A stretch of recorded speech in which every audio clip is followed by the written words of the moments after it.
Oh, how you guys doing? I'm excited to bring the message to you guys today. I was in Binghamton last Sunday, so I missed you guys preaching out there. Just so you guys know, as I turn this on, it's frozen. I do a lot of traveling speaking. I don't know why I'm saying this. I'm just letting you guys know. I told Lon and the others that even when they were hiring me, I do a lot of traveling speaking. It's part of my ministry. It's part of just me. So I just want to let you guys know that I'm not going anywhere. I'm not looking. I don't want you guys to be like, oh, he's in Binghamton a lot, because I'm there not this coming up Sunday, but next Sunday. I worked there for years, and some people there are going through some life or death situations, so I'm helping out when they need it. And I wanted to just let you guys know, I didn't even plan on telling you that. It's not like I'm looking for other jobs or going elsewhere. It's just part of my ministry. I've always traveled and spoke. You guys have stuck with me for a while. So so I don't know why I wanted to share that. I just wanted to share that with you guys so you know when you don't see me here in 2 weeks. I asked Elder Lori if she would preach next week, even though I'll be here because I was supposed to. And once again, I don't know why I'm sharing my personal business with you. But I preached for years back to back, 4, 5, 6, 7 years every Sunday. So I'm used to it. But what I love about this church, Pastor Steve preached last week, and I listened to it, double-edged sword. I didn't even know that was what it was for. What I love about this church, and why I asked Elder Lori to step up next week, because I'm preaching then a week after that in Binghamton, is I get to come in here and get filled too. Because it's being a pastor, and just like in life, it's draining. And sometimes I get drained. So it's good to be able to come in here and listen to Pastor Chris, Pastor Steve, Heather soon, Lori, do a message, because I get to sit here and get fed too with you guys, and I get to worship with you guys. I never really belonged to a church that had that. So to me, that's a huge blessing. That's amazing that you don't need one person up here all the time preaching. We're a team. We're doing this as a team. All right. I didn't plan on any of that, so that doesn't really count. I should reset my time, Chris.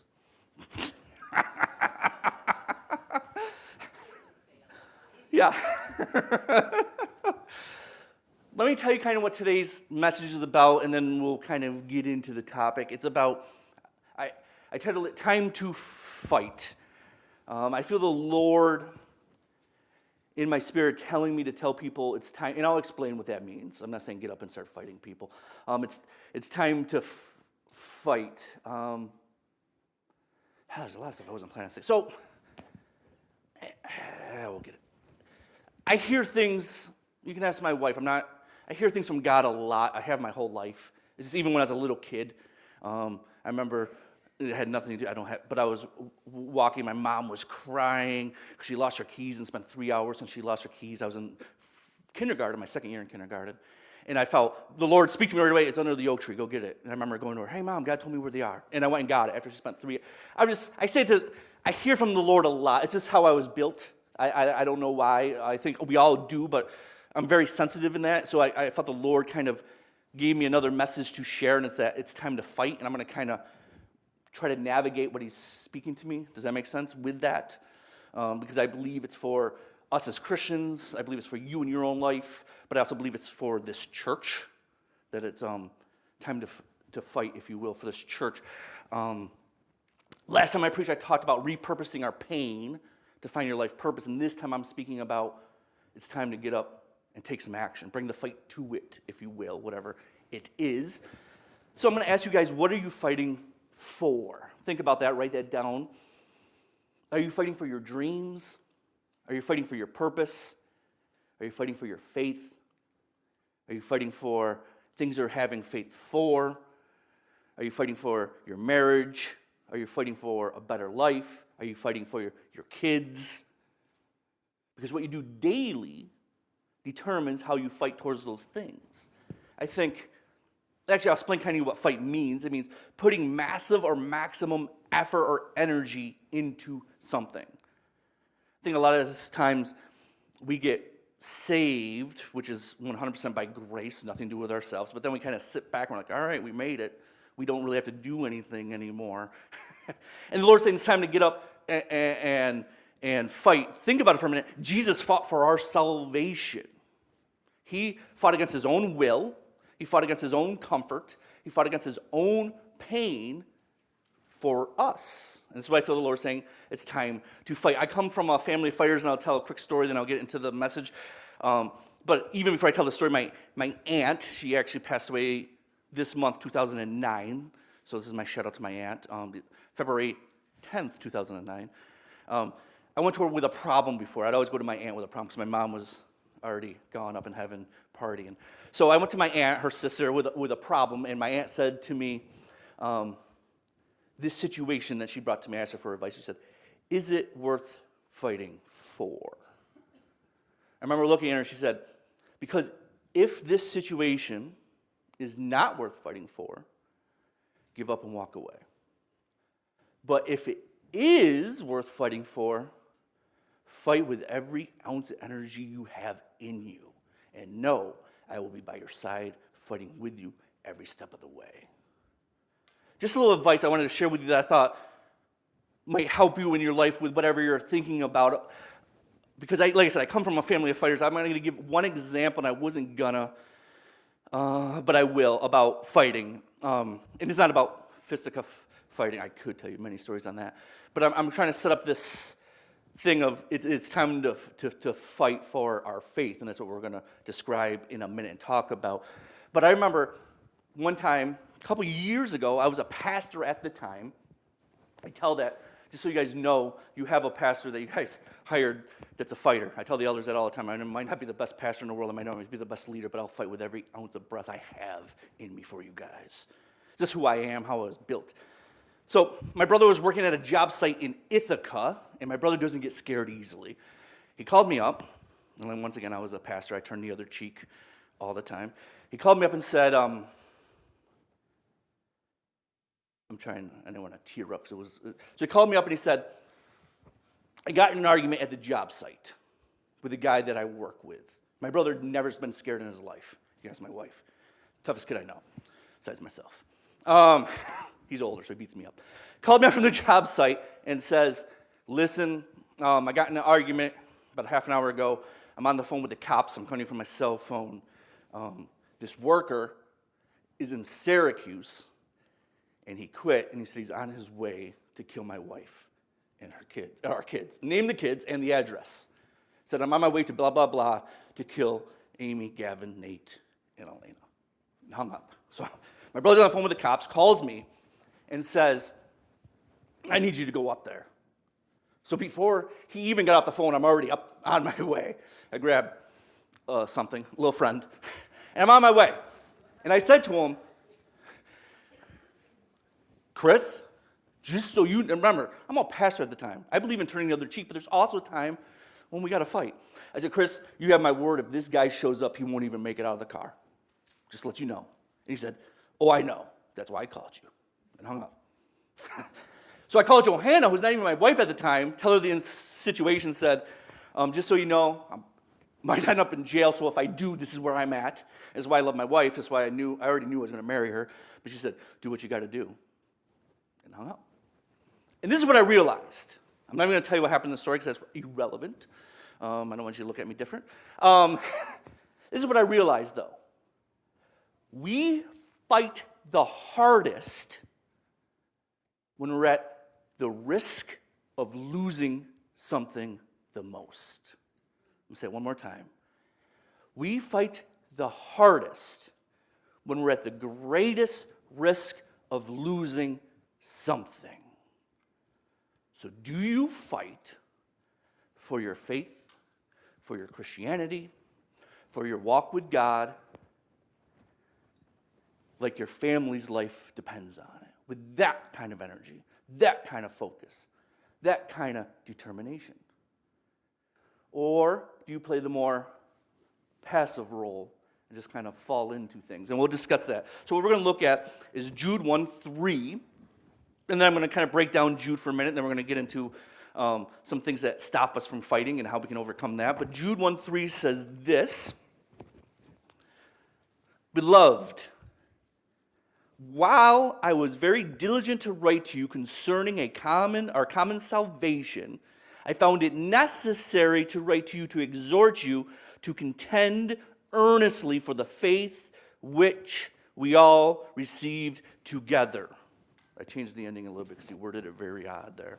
We're going to break this down for a minute. And I want you to think of that story I just told you about how you fight, because I believe the Lord's telling us it's time to fight for our faith. Jude is saying, fight for your faith. He's writing in this particular body of Christians saying, because it's under attack.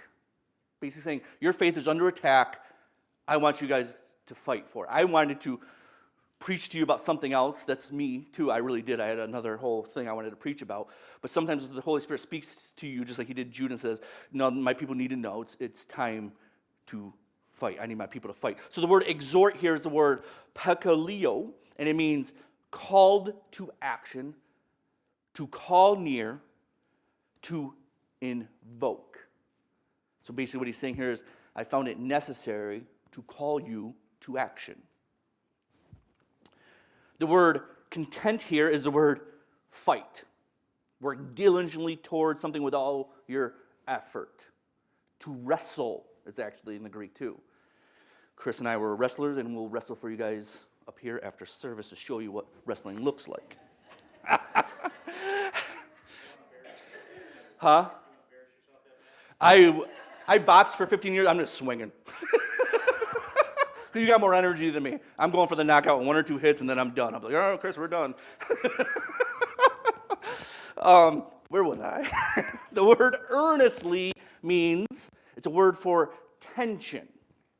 It's to be stretched out, to work hard and zealous for something, being in agony, put everything you have into something. So basically what he's saying here is this: I wanted to write to you about your salvation, but I found it necessary to call you to action, to fight with everything you have in you for your faith.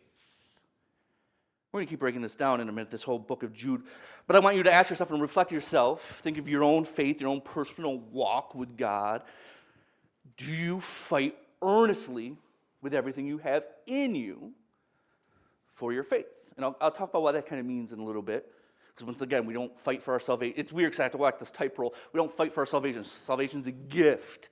But our faith, the way we live life, comes from the way we pursue Jesus. But if we're not fighting our own urges and our own lifestyle and our own things to pursue Jesus more, we're not fighting for our faith. Thank you, Holy Spirit. I had no idea to say that, but that tied it perfectly. So let me continue. The overview of Jude is this. He begins the book charging people to fight, and he's actually one of Jesus' 4 brothers, and his name is Judah. So Jesus had 4 brothers: Jacob, Joseph, Simon, and Judah, and none of them followed Jesus while he was alive, but they saw him after the resurrection, and they all became disciples of him. So that's why he wrote this book. It's Jesus' brother, Judah. So if I call him Judah or Jude back and forth, that's why. He was basically writing to this community of believers, which you guys all are, saying, warning, fight for your faith because there's corrupt teachers causing division. Look at their lifestyle. You need, this is him, I'm paraphrasing what the book says, you need to rise up and fight because they're creating chaos wherever they go. What I love about Judah is he doesn't focus on the false teaching per se, he focuses on the lifestyle.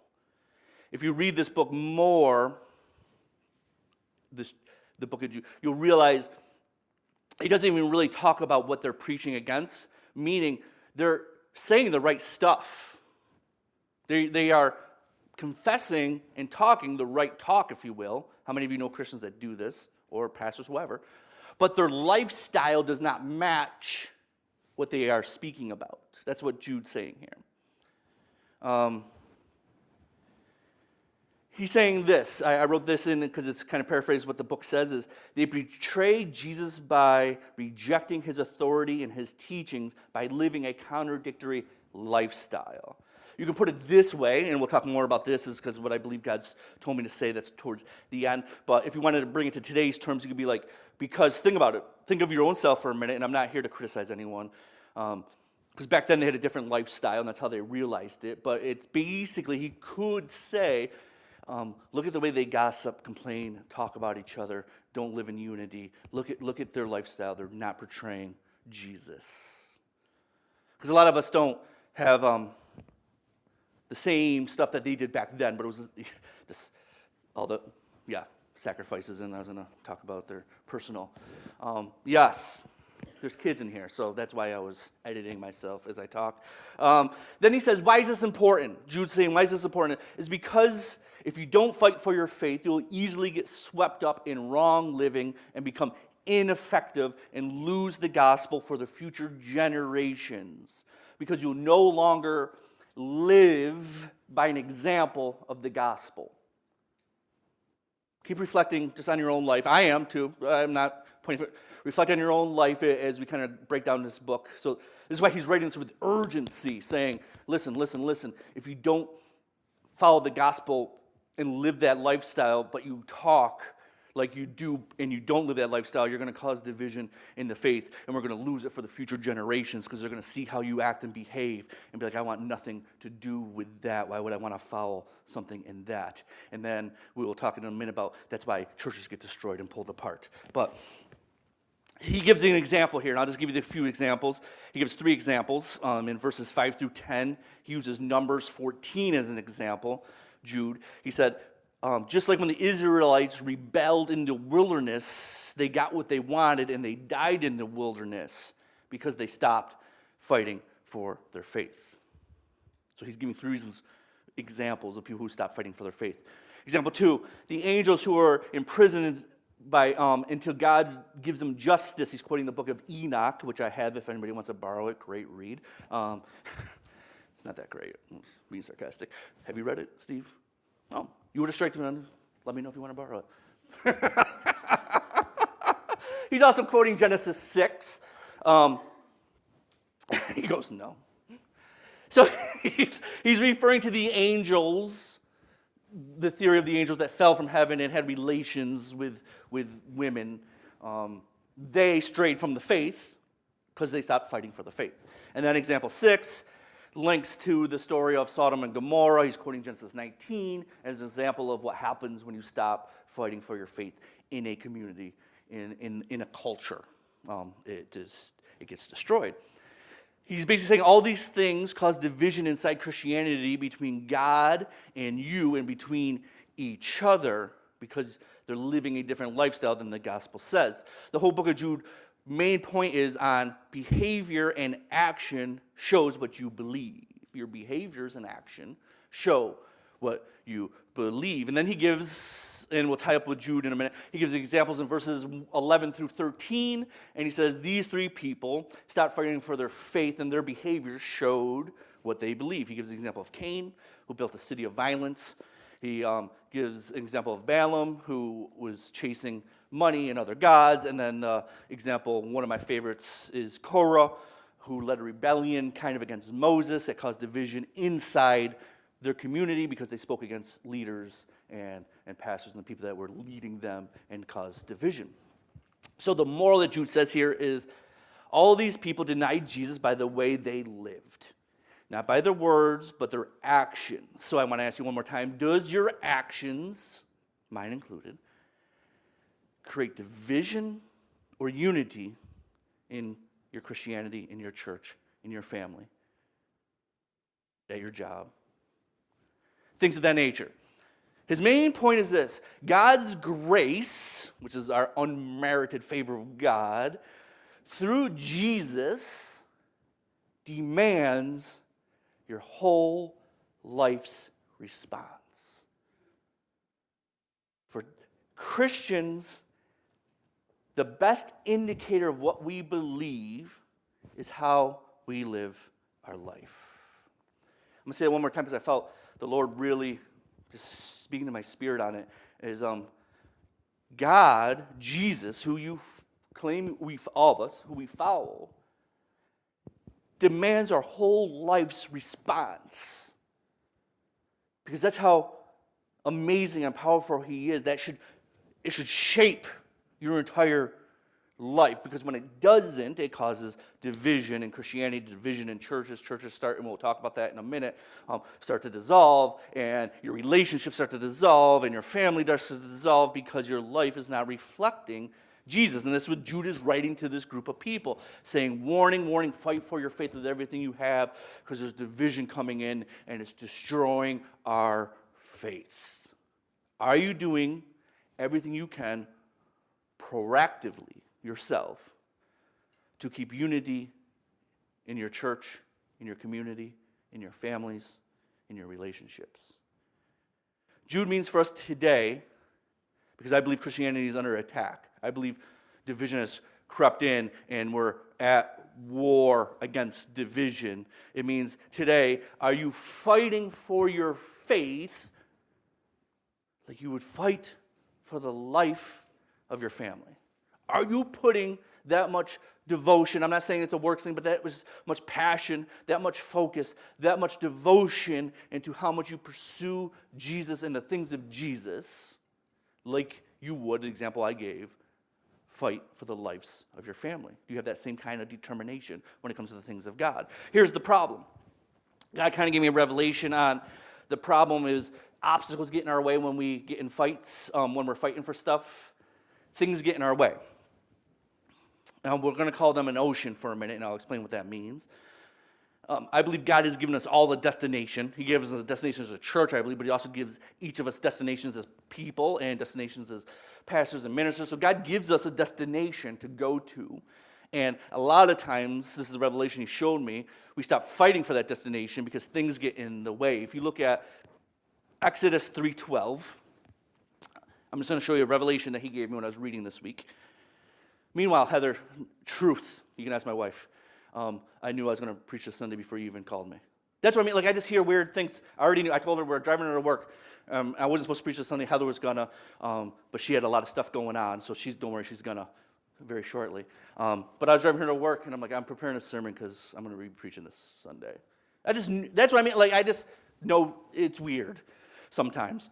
So I was already meditating on all this stuff, but I didn't put it, does that make sense, into a flowing thing, because God was giving me a bunch of ideas that he wanted me to share with you guys. So Exodus 3:12 says this. It's God talking to Moses.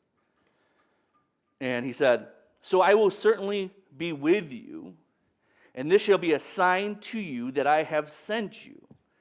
When you have brought the people out of Egypt, you will worship God on this mountain. So he's talking to Moses. This is the revelation he showed me. God's basically saying to Moses, this mountain is the destination. Go get my people and bring them to this mountain because I want to speak with them. It's Mount Sinai. It's where Moses got the 10 Commandments when he brought the people there, which was our original way of God speaking to us back then. So Moses, this is a revelation I was getting, is God's basically telling Moses, because we all have a destination that we're supposed to fight to get to. God's saying, bring my people to the mountain. I want to meet with them. I'm going to give them the 10 Commandments. Bring them to Mount Sinai. So Moses goes to Egypt, and you all know the story. That's why I'm just paraphrasing. Everyone knows the story. Exodus 9:1, Moses is talking to Pharaoh, and he says, thus says the Lord, let my people, he's talking as God, let my people go so they can serve me. Never noticed that before. Why does he want to let his people go? To serve God. So God gave Moses a destination and said, meet me at this mountain. I want to talk to my people. Gives them a destination and gives them a reason why they are coming, to serve me, the creator of the universe. I want to talk to them, let my people go so they can serve me. Now they have a fight and they have a destination. When you're actively serving God, you're walking towards your destination. I'm going to keep bringing out this revelation he gave me. But when you are not actively pursuing God, it takes you out of your purpose, and you stop serving God, and that's kind of when you start backsliding, gossiping, and things of that nature, what have you, that causes division, because you're no longer actively serving God. God created us to serve him and worship him. He shows us this with Moses. He said, tell them, let my people go so they can serve me. So when you're not serving him, that takes you out of your purpose, which takes you out of your fight, which brings in division and corruption and everything else. So You all know the story. They let him go, and they come up to to the Red Sea, and the Red Sea is actually basically an ocean. Did you know it's connected to the Indian Ocean? I didn't even know that. It's pretty neat, but it's thousands of miles deep, thousands of miles wide, and thousands of miles long. So it's basically an ocean. So what we have here is the Jewish people come to an ocean. Now Pharaoh changes his mind, and he comes to pursue them, right? They're on their way to their destination, and they're fighting at this point for where God told them to go. They're on their way, and then they look behind them, and they see all of Egypt coming to kill them. They look in front of them, and they see this ocean. They look to the left of them, and they see mountains. They look to the right of them, and they see mountains. And then they stop complaining. They start crying out to God for help. They start bickering. When you lose your fight or your destination or where you're going, that's where division between community, families, and friends come in, when you lose your destination. Notice that. They lost their destination. They got an obstacle. And now they start bickering and arguing and causing division because they're not moving forward to the destination that God said, I want my people to come here towards me. My favorite verse, Exodus 14:15 says this. I've had it, I can show you. I've had it on a note card since 2015 in my wallet. Love it. Favorite verse. I have like 6 of them, so I'll probably say favorite verse a lot. God speaking to Moses when they're at the ocean, they're all crying out, and Moses says, why are you crying to me? To me, I just love gangster God sometimes. Like, why are you complaining to me? Tell my people to go forward. Why are you crying out to me? Tell my children to go forward. Colby, tell my people to go forward, to keep fighting, to be active, to fight for their faith, fight like their family's life depends on it, and go forward. But what happens is this ocean gets in our way. It can be complacency. It can be routine of life just beating us down, and we get so self-focused on ourselves that we forget to do the things of God and pursue God and love God. It could be money. It can be health issues. It can be worry. It can be doubt. It can be division. It can be this person in the church is doing this person's not doing that, this person in my family is doing this person's not doing that, and all this causes division. What a powerful message. And God says to him, why are you crying to me? Tell my people to go forward. He's saying to them, I gave you a destination, Mount Sinai. I told you to come to Mount Sinai. So I don't care about the obstacle. I don't care about whatever's in front of you, whatever the ocean is. Come towards me where I told you to go.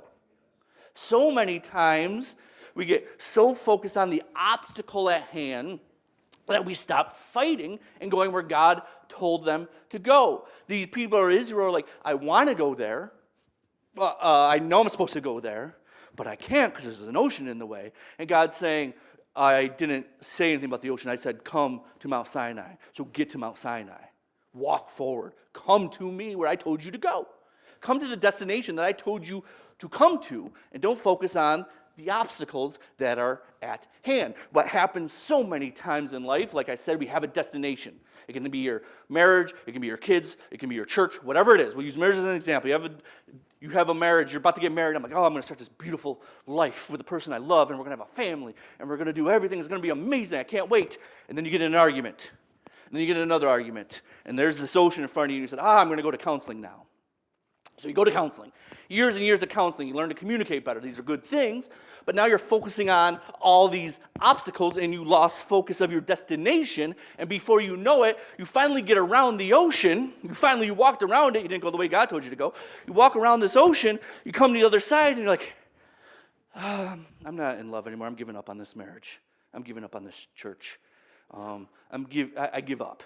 You lost your fight because you focused so long on the obstacle, not the destination. You lost sight of, I want to get married because I love this person with all my heart and I want to start a family with them. And now your focus is turned into, we argue so much, we got to get counseling, we got to do this, we got to do this. And now you're just focusing on the obstacle. And that is what causes you to lose your fight. When the Lord said, Chris, I told you to come to Mount Sinai. I don't care there's an ocean in your way, and there's an army behind you, and a mountain to the left, and a mountain to the right. Come to Mount Sinai. Come where I told you to come. Walk towards me. Move forward. And Moses is crying out to them. They're all crying out to him, and God, once again, God's like, sometimes he coddles us, yes, but this particular time he's like, Barry, why are you crying to me? Go forward. I told you where to go. I told you I wanted to meet you at Mount Sinai. Come to Mount Sinai so we can meet. Or what happens? We lose our fight, and we never make it to Mount Sinai.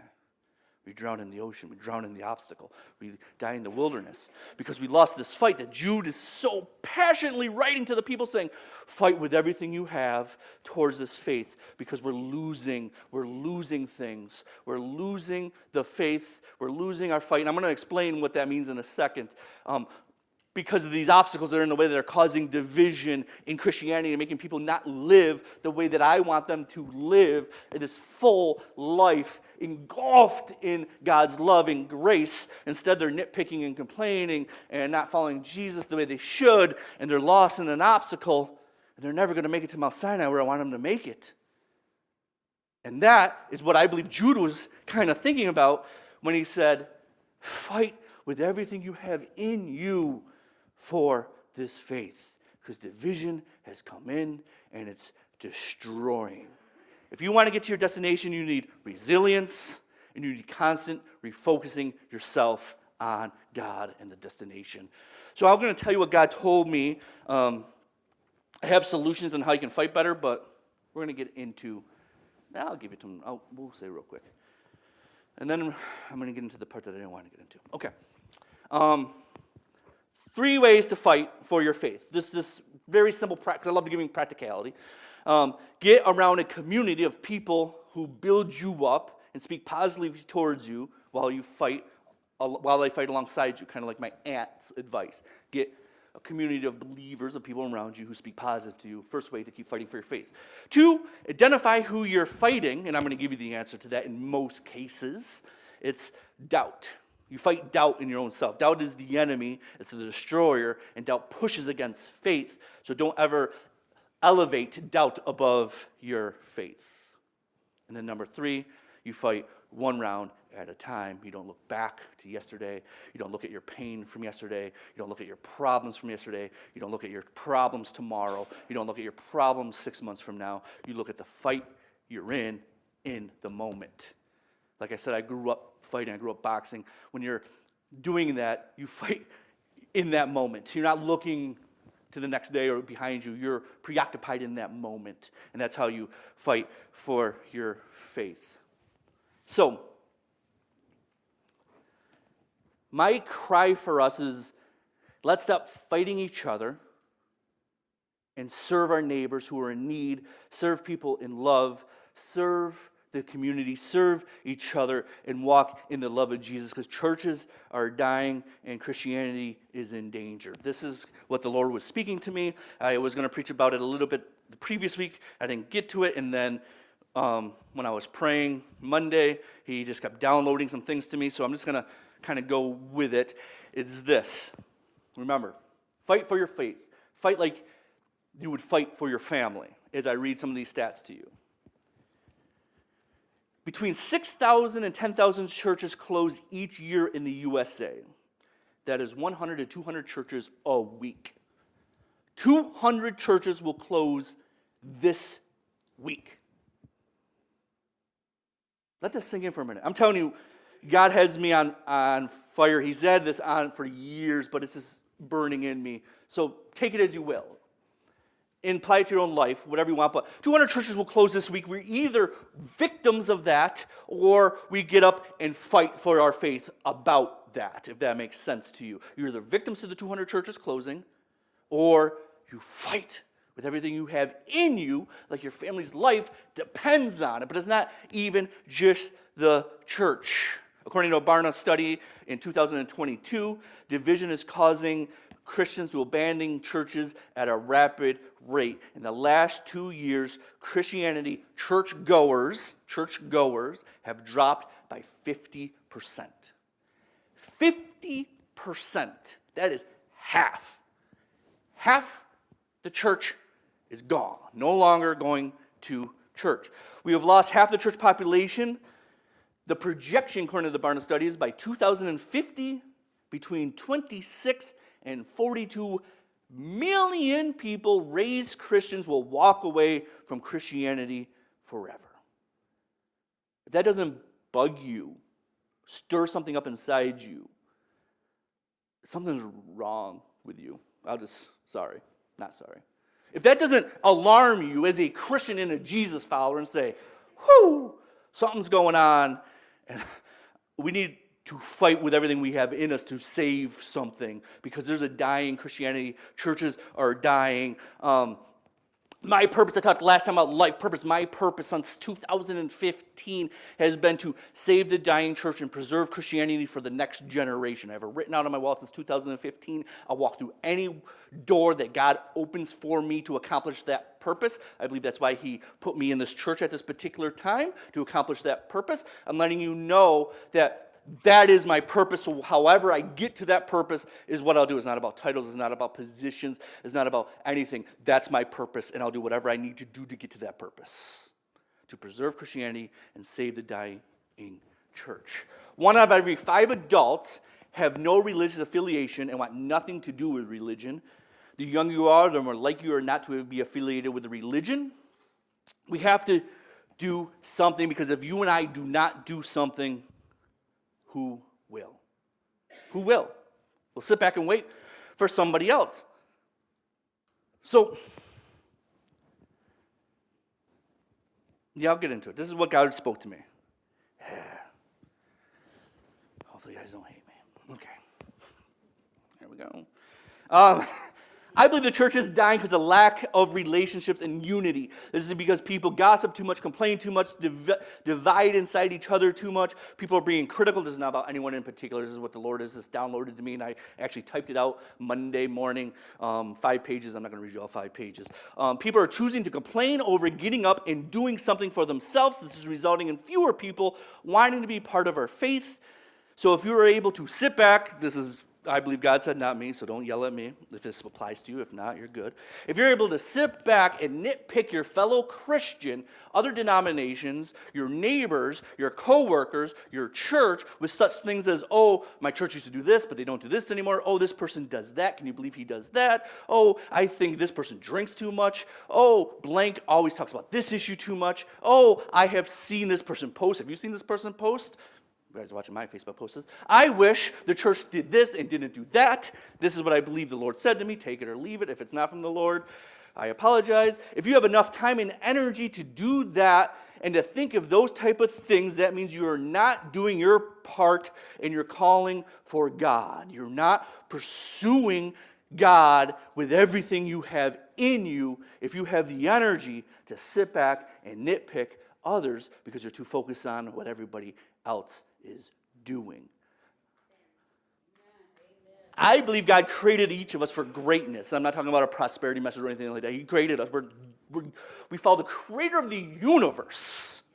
So he created us for greatness, and I'm giving you all permission to pursue that greatness, your purpose, with everything you have in you. Because as you do, no matter what situation you're in, no matter what you're doing in life, you'll represent Jesus. And you'll walk with authority that God gave you. Sometimes your situation might not change, but it doesn't matter because you're walking in confidence who God made you be. What God showed me regarding this is we need to focus on you. Focus on what you are doing instead of focusing on what everyone else is not doing. Once again, successful people do not complain about other successful people. Unsuccessful people complain about successful people. I say it to say successful Christians don't sit around nitpicking, complaining about other successful Christians because they're too busy focusing on who they can serve, who they can love, who they can build up, who they can connect with. Take that to the other end if you want. A lot of times, I'm using human terms, I'm not using, but unsuccessful Christians, if you will, sit back easier and nitpick. Oh, can you believe Pastor Steve does this or lives that way? You know, because you're not in the fight, and you're not concentrating, you let the ocean get in the way of your destination, and now you're nitpicking. I'll keep going. I felt this. Do you fight for the faith the same way you would fight for your family's life? If not, you need to stop pointing fingers and blaming others for what is or what is not being done. You need to get up and do your part. Start waiting for someone else. Stop waiting for the church. Stop complaining. Stop gossiping, because all that causes division, and it comes from a place of, forgive me, laziness and contentment. When we are at war, when you're in a fight, when you're in a battle, you don't worry about what everyone else is doing around you. You don't critique everyone else. You're too busy focusing on the fight in front of you. Make no mistake, church, we're in a fight to save the dying church and save Christianity. The destination is Mount Sinai, and God told us to go to Mount Sinai. So when you fight for your faith, anything that doesn't line up with the Word of God causes division. Instead of focusing on those things, focus on building relationships. Fire me. Look around you for a minute. This is what I felt the Lord speaking to me, and I wasn't going to share it because I'm not nitpicking on anyone. This is what I believe the Lord has told me. I think it's for the church in general, not just this church. But look around you. If you see some new faces that you haven't connected with, brought out to lunch, had coffee with, I'm going to ask you this. I'll just put it. Are you fighting for your faith the way Jude wanted you to fight for your faith? Or are you kind of passively waiting for someone else to do it for you? Which I don't know about you guys. I grew up fighting. No one's going to do it for you. You got to get up and get your hands dirty. You got to put in the work. You got to want to win, whatever that is, with every breath you have in you. So look around. I'll break to another aspect then. Say you want to do missions or you want to do whatever it is, because church is hard to get examples of, but you want to do outreach, because Chris loves outreach. As a church, yes, we will do outreach, but I'm giving you permission right now. If the others don't like it, we can talk about it afterwards. Don't wait for the church to go do a missions project. Get up, get 2 or 3 of your friends together, and go clean someone's house. Go clean someone's yard. Do something. If you want to save this church, all churches in general, Christianity, get involved and do something. So many times, once again, just like if you're not fighting for the faith, you sit back and be like, oh, I thought the church would do a missions project by now. I thought the church would do outreach, but we haven't. Oh, can you believe this? It's probably Steve's fault. Steve's slowing it down. And we start nitpicking. Now we're causing division, and a church won't grow if there's division in it. God won't bless a divided front. I want people to walk into this church and say, oh my goodness, I've never seen a group of people so connected and in love with each other. Just boom. That's it. Not, whoa, look at that guy preach. Look at this person preach. Look what they're teaching. No, walk in and go, I never felt this. Oh, she invited me out to coffee. And she can't. But, this person invited me out for coffee. I feel like I belong. I feel I am connected. If you want to save the dying church, I'm not saying this church is dying. I'm saying Christianity's in fight. And churches close at 200 a week. If you want to do something about that, get up. This is what I felt God say to tell my people, get up, go forward, and do something. Don't sit back and wait for somebody else to do something. Build connections. Do relationships. Like I said, get 2 or 3 people together and go clean someone's yard. There's some outreach for you. Don't wait for, and I'm not saying us, I'm anyone in general. A lot of times, all of us, all Christians, we're like, oh, when this person starts leading this way, then we'll go. Do it. Get up. Fight. The Lord told me to tell you it's time to fight. Get up and fight. If you want to save Christianity, if you want to save this church, if you want to save your Christian walk, whatever it is, get up and do something. Become active. Fight like your family's life depends on it.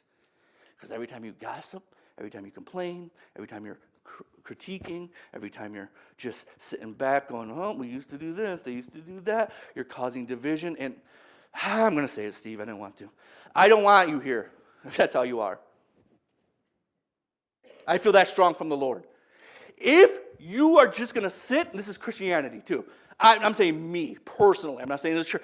I don't want people to just sit and cause division and complain because the Lord gave me a destination to get to.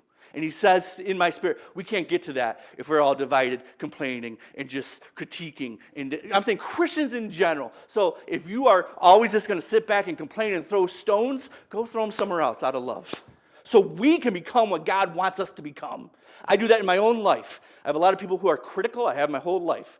I had to separate myself from them. I don't want them in my life. I'm not saying I don't love them, but I can't be around people that are always saying, you know what? Oh, Steve, you're doing this. When are you doing this? Oh, you're doing that. I can't believe you're going there. I just can't because I can't do what God has put in my heart to do if I surround myself with those type of people. I wasn't planning on preaching this, so forgive me for saying get out of the church, but I just feel that strong. We don't want that kind of division here. We want unity. We want a family. I want to know when you're in pain. I want to know when you're in joy. I want to know all those things. We all do. I'm not saying me in particular, because we're a family. I want to come alongside you and say, oh, let's go. Let's fight together like my aunt did. Let's fight together. Is it worth fighting for? Let's fight for it. Is this faith worth fighting for? If so, get up and let's fight for it by the way we live and pursue Jesus. Let's unify around this. I'm going to end because it's past my time. And we'll unify around this and then I'll close. Jude 1:21 says this, keep yourself in the love of God, looking for his mercy of the Lord Jesus.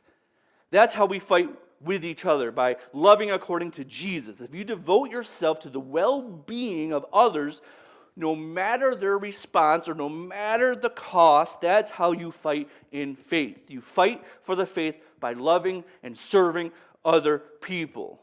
Who have you served and loved and connected with inside this community, inside your family, inside your friends' community in the last week or two? Ask yourself that. And if you're falling short, say, I'm going to fight for this faith. I'm going to connect. I'm going to love. I'm going to show Jesus everywhere I go as much as possible, because this church is worth fighting for. My fellow Christians are worth fighting for. Jesus is worth fighting for, because Christianity and churches are closing and declining, and if we don't get up and if we don't start doing something about it, who will? Father, I love you so much. I thank you for, I just thank you for who you are. I thank you for your love. I thank you for your forgiveness. I thank you for being able to serve you, Father, alongside every single person in here. Father, I ask, once again, I didn't speak this to condemn anyone. I just ask that we pursue you more, because as we pursue you more, the more we'll want to be like you and love people like you do. As these things in Jesus' name, I ask that you bless and love and help us love every single person in here. In Jesus' name, amen. Amen. There's snacks and coffee in the fellowship hall.